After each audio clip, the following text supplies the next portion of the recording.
তারা অযৌক্তিকভাবে আর তেলের দাম বাড়াবে না। কিন্তু আমরা লক্ষ্য করলাম এই সারা বাংলাদেশের মানুষ যখন ঈদের আনন্দে ব্যস্ত, সারা বাংলাদেশের মানুষ যখন একটি ফ্যামিলি মুডে রয়েছে, তখন এই সরকার সেই সময়ে রাতের আধারে আবারও জ্বালানি তেলের দাম তারা বৃদ্ধি করলো। আপনারা লক্ষ্য করবেন, জ্বালানি তেলের দাম বৃদ্ধি করা মানে কিন্তু শুধুমাত্র তেলের দাম বৃদ্ধি করা না। জ্বালানি তেলের দাম বৃদ্ধি করা মানে আমাদের নিত্য প্রয়োজনীয় সকল পণ্যের দাম বৃদ্ধি করা। যখন 15 থেকে 20 টাকা যখন বাড়ানো হয়েছে, বাংলাদেশের প্রত্যেকটি নিম্নবিত্ত নিম্ন মধ্য বিএনপির আমলে 2001 থেকে 6 সাল পর্যন্ত লুটপাট চালানো হয়েছিল। এখন আমাদের কাছে মনে হচ্ছে জ্বালানি খাতে সবচেয়ে লুটপাটকারী সরকারের মধ্যে যেমন আওয়ামী লীগে ছিল, বিএনপিও সে লুটপাটকারীদের মধ্যে। এরকম ভাবে যারা লুটপাট করে রাষ্ট্র পরিচালনা করতে চায় তাদেরকে জনগণ প্রত্যাখ্যান করবে। এবং আমরা কখনোই চাই না এই বাংলাদেশের মধ্যে আবার একটা অভ্যুত্থানের পরে এমন কোন সরকার রাষ্ট্র ক্ষমতায় থাকুক যারা জনগণের দুর্ভোগের কথা চিন্তা করবে না।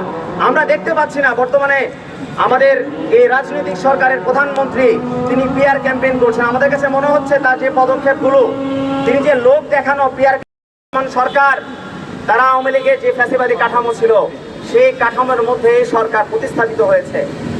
শেখ হাসিনার যেমন কোনো জবাবদিহিতা ছিল না, বর্তমানে বিএনপি সরকারের কোনো ধরনের জবাবদিহিতা আমরা দেখতে পাচ্ছি না। যে প্রতিষ্ঠানগুলো তাদের জবাবদিহিতা নিশ্চিত করবে সেই প্রতিষ্ঠানগুলোকে তারা আবারও অকার্যকর করে ফেলছে। বাংলাদেশের মধ্যে বিচার বিভাগকে তারা অচল করে দিয়েছে। এখন জ্বালানি খাতের সংস্কারের কথা যদি আমরা বলি, জ্বালানি খাতে বিএনপি সরকার 2001 সাল থেকে 2006 সাল পর্যন্ত লুটপাট চালিয়েছিল।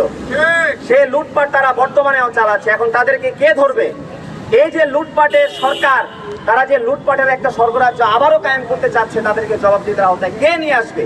আমরা ভেবেছিলাম জুলাই গণঅভ্যুত্থান পরবর্তী রাজনৈতিক সরকার যখন নির্বাচিত হয়ে ক্ষমতায় আসবে তখন তারা জনগণের কাছে দায়বদ্ধ থাকবে এবং বিরোধী দলের সাথে কনসালটেশন করে আলোচনা করে তারা দেশকে পরিচালনা করবে, যেভাবে আমরা উন্নত রাষ্ট্রগুলোতে দেখি। কিন্তু থাকবে সকল বিরোধী দল, থাকবে গৃহপালিত বিরোধী দল।